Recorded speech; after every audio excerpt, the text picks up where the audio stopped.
गांव में खुद का एक खेत होता था। उस खेत में वो फसल उगाता था और उससे आए हुए पैसों से अपना घर चलाता था।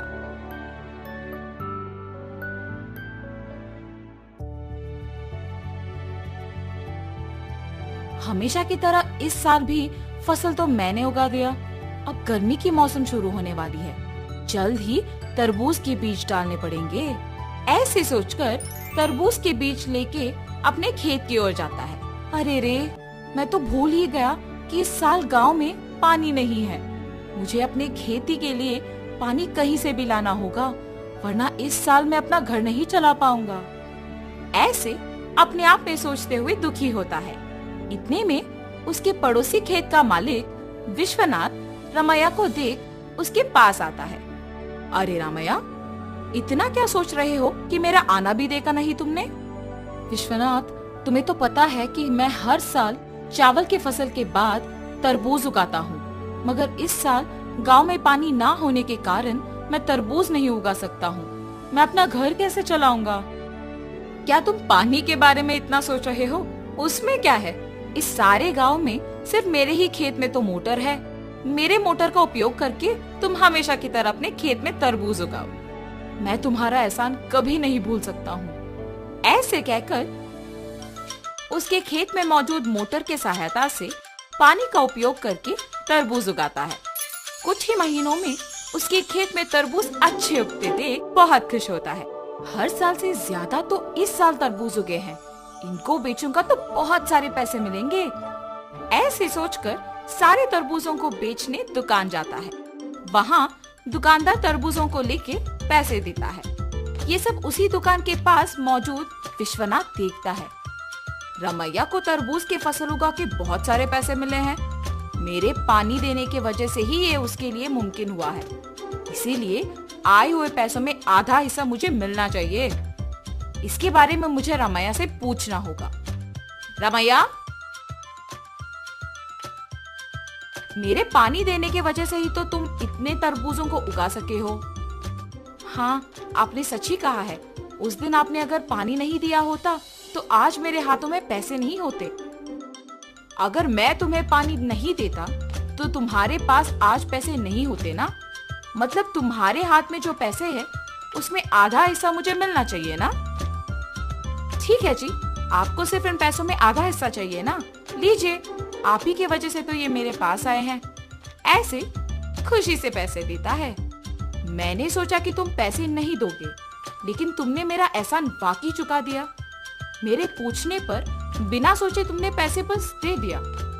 तुम अगर ऐसे ही रहोगे तो तुम्हारी अच्छाई ही तुम्हें नष्ट कर देगी। ऐसे कहकर पैसे लेके वहाँ से चले जाता है। अब मेरे पास कुछ ही पैसे बचे हैं, इनके साथ मुझे कोई व्यापार शुरू करना होगा, मगर कौन सा? ऐसे सोचते रहता है। इतने में ही बगल में उसे एक आदमी कटे हुए तरबूज एक बंडी पे बेचते हुए नजर आता है। प्यास लग रहा है, एक तरबूज का टुकड़ा खाऊंगा। उस तरबूज वाले के पास जाता है और पूछता है, बाबू, एक तरबूज का टुकड़ा मिलेगा? जी हाँ। एक तरबूज का टुकड़ा कितने का है? सिर्फ 5 रुपए है जी। एक तरबूज का टुकड़ा 5 रुपए का है? एक पूरा तरबूज तो बहुत कम पैसों में मिल जाएगा। मैं मेरे पास के सारे पैसों से तरबूज खरीदूंगा और उन्हें ऐसे टुकड़े बना के बेचूंगा। ऐसे मुझे बहुत पैसे मिलेंगे। तुरंत उसको पैसे देके उसके पास के सारे तरबूज लेके जाता है। उन तरबूजों को एक बंडी के ऊपर रख के उन्हें अच्छे टुकड़ों में काट के बेचने लगता है। ऐसे उसका व्यापार बहुत अच्छा चलता है। हर रोज की तरह एक दिन वो जब तरबूज बेच रहा था, आप सबको पता है कि इस गांव में कुछ दिनों से चोरी हो रही है। जो भी इन चोरों को पकड़ के जमींदार जी के हवाले करेगा, उनको जमींदार जी अभिनंदन करके तोहफा देंगे। उस विज्ञापन को रमैया सुनता है। उस दिन दोपहर को 4 आदमी उसके पास आते हैं। बाबू, हमें 4 तरबूज के टुकड़े दो ना। बाबू, आपको इस गांव में मैं कभी नहीं देखा। गांव में नए आए हो क्या? हाँ जी। किसके घर में रह रहे हो बाबू? पास में जान पहचान के लोग हैं तो उन्हीं के घर में है।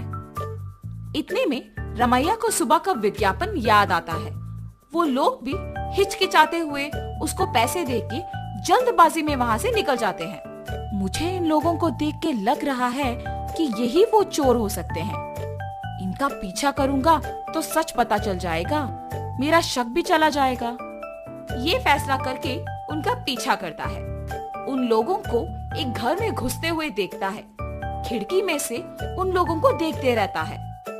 हम लोगों पे शक आए इससे पहले हमें जमींदार के घर में चोरी करके इस गांव से बाहर निकलना होगा। मेरे सोच के अनुसार ये लोग तो चोर ही निकले हैं। तुरंत मुझे ये जमींदार को बताना होगा, वरना आज जो चोरी होगा उसका कारण तो मैं ही बन जाऊंगा। तुरंत वो वहाँ से जमींदार के पास जाता है।